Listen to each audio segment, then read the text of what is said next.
Mau langsung ke atas terus ke bawah silakan, atau ke tengah jumlah terus ke atas ke bawah.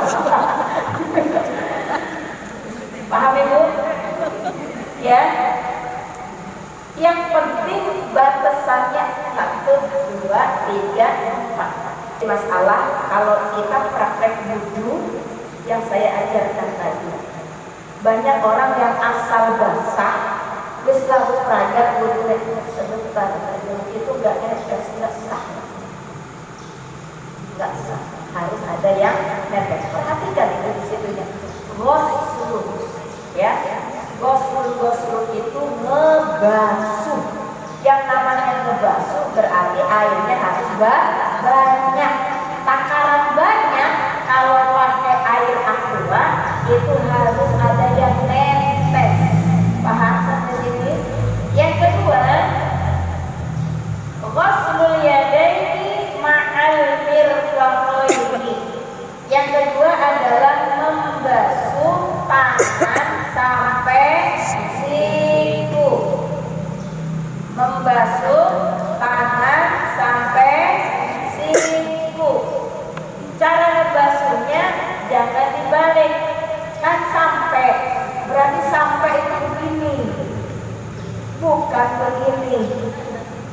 Oh, cara wudhunya gini, gitu.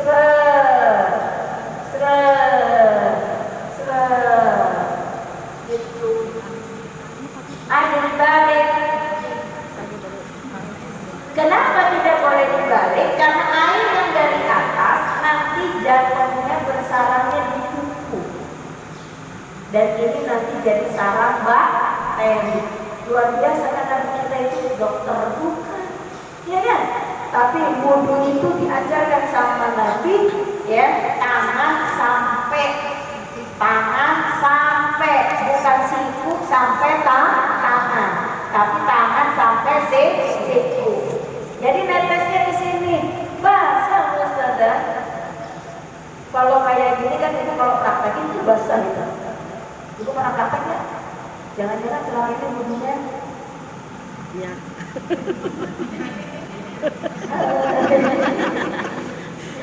Apalagi pakai gelang emas juga. Langsung bawa di sini, dari jari ke sini, atas ke bawah ke bawah ke atas. Ya, intinya dari jari jatuhnya ke sini. Kalau ibu nggak bisa agak miringin, yang penting jangan jatuhnya ke kuku. Jangan jatuhnya ke kuku, dimiringin, ya kan? Nah kalau misalkan ibu masih belajar nih, tahap belajar, nanti kan karena belum dawam kan agak kaku ya, karena kita biasanya wudhu kan ikutin keran, ya kan? Iya.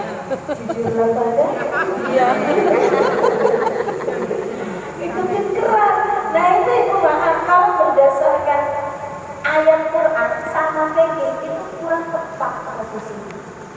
Jadi si keran itu posisinya kita ambil air dan ditumpangin ke atas, bukan tangan kita nyesuaiin keran, tapi airnya itu ditandong di apa bahasa itunya apa?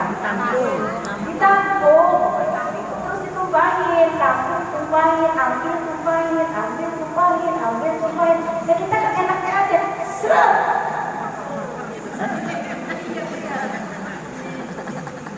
Coba pahami ayatnya. Idza kuntum ila sholati faghsilu wujuhakum wa aydiyakum ilal marafiq.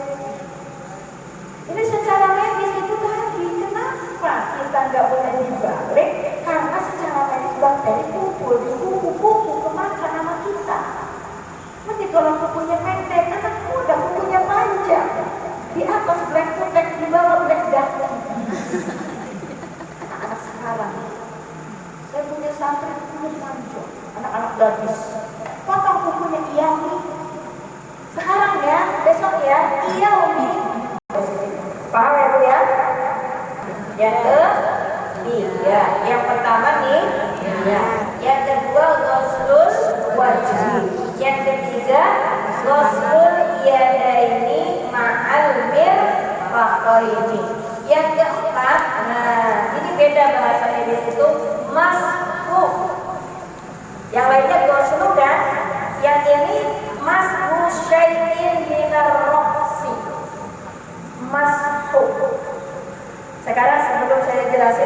tanya, Ibu selama ini kalau basuh sebagian kepala gimana?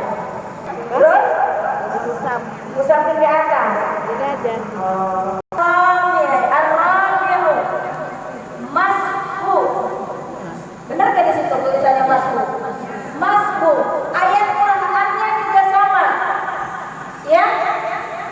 Famsahu. Loh, kita harus bedakan antara guslun dengan maskun. Guslun basuh, maskun ngusap. Basuh banyunya banyak, airnya banyak. Maskun airnya sedikit sah. Maka kalau itu pakai semprotan, serot, habis itu baru diusap, netes, sah. Pas bagian kepala Ibu pakai spray, tahu ya, biasanya Ibu buat kecantikan dulu. Ya. Seret. Kalau pakai spray, kalau pakai keran, Ibu setelah dapat airnya jangan adem, dibuang dulu. Ini yang membedakan antara guslun dengan maskun. Jangan-jangan selama ini wudu kita masih belum sempurna. Betul. Ada yang ngerasa? Ada. Ustazah, caranya ambil air, dibuang, baru diusap ke sebagian kepala. Kepala bukan rambut.